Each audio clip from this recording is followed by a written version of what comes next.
This thing says you can build your own accelerometer. An observer riding on the platform measures this angle theta that the thread supporting the ball makes with vertical. All friction forces are negligible. How is theta related to the acceleration of the system is one of the questions. If you have a couple of masses, what does the acceleration happen to be?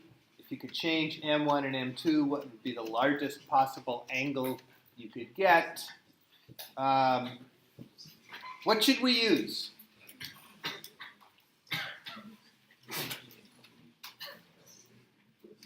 What are we talking about in this kind of a problem?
All right, good job, sir.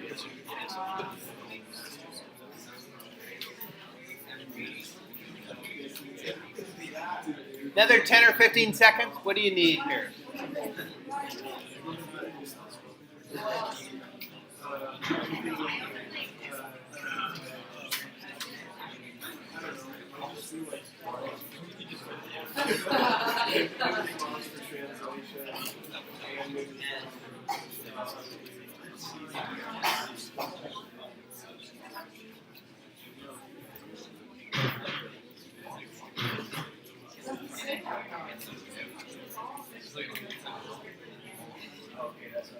Question?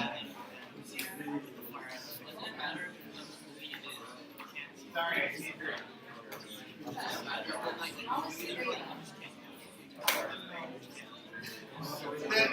The question is, does it matter if the pulley is frictionless or not?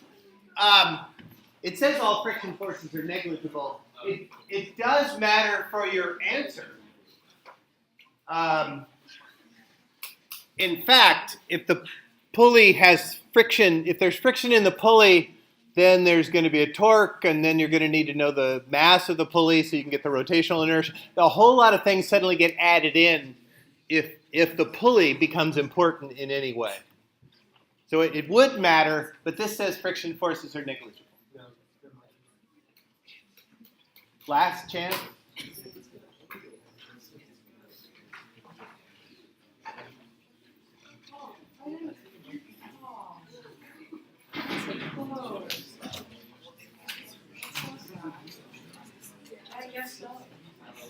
So, name two that you need and tell me why you need them. Same as last time. So if somebody says same as last time, so translations and rotations? Yes. And and the reason why rotations is because there's an angle involved, and the angle is changing, and that thing is going in a circle that has radius strain. The thing is going. Oh, you mean it? So yeah. So the thing moves, but the way that it moves makes the ball have torque. Ish. Anyone else? Anyone have any other? I'm just curious. How many answers are there with more than one thing? I was just going to say. Is that what everybody says? Yeah. Kinematics and translation. The funny thing is, this is called an accelerometer. So just by the name, just because you're talking about acceleration, you've got to have Newton's second law for translations. I mean, it just has to be there. And it could be that that's all you need. So how would that be possible? Can you figure out the acceleration of these objects right here, the two big masses, M2 and M1, just from Newton's second law for translations? No, I know. We got another step. Can you do that part just with Newton's law for translations? So there are forces on this that cause it to accelerate downward because the tension wraps around here and this pulley is massless, or else they would have had to tell you the mass of the pulley, and frictionless. This tension is the same as that tension, and so this tension is what causes that acceleration. So the tension force causes this to accelerate, and this mass here, M1, accelerates with exactly the same acceleration, because we don't stretch the string, or the string doesn't go slack. It stays tied all the time. So M1 has the same acceleration downward as M2 has to the right. M2 has only one force acting on it, the string force to the right. There's forces up and down that cancel. M1 has the earth pulling down and the string pulling up. So two equations, Newton's second law would tell you the acceleration of this two-mass system. And then there's the question of the ball.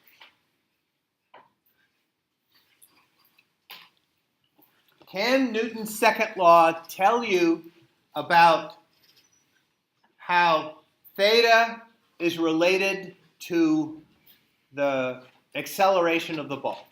Yes. Find the horizontal component of this. The vertical, this thing is sitting at an angle theta. The reason it sits at an angle theta is because the platform that it sits on is accelerating. So the ball is accelerating. The vertical components cancel because the ball is not accelerating up or down. It's just accelerating to the right.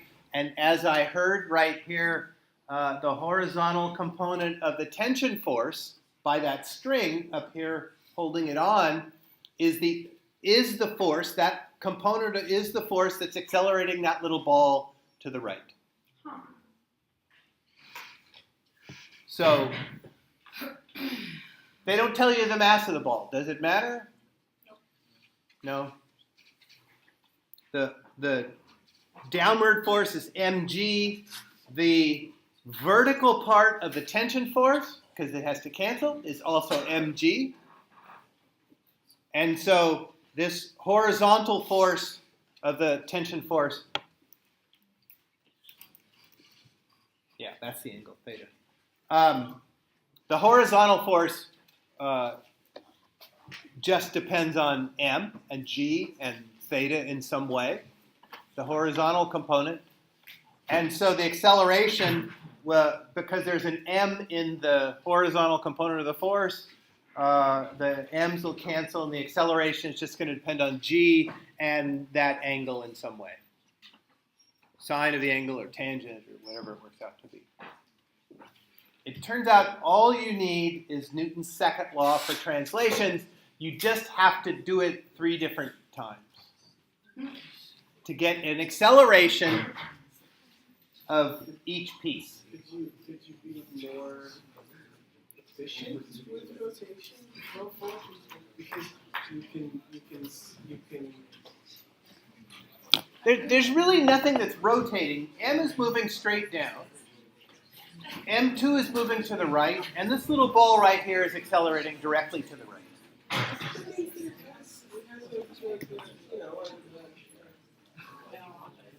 You're saying there's a torque about some point up here, I guess, but that point up there is not a fixed point anymore, so it's not a pivot point. In fact, this thing is not really pivoting at all.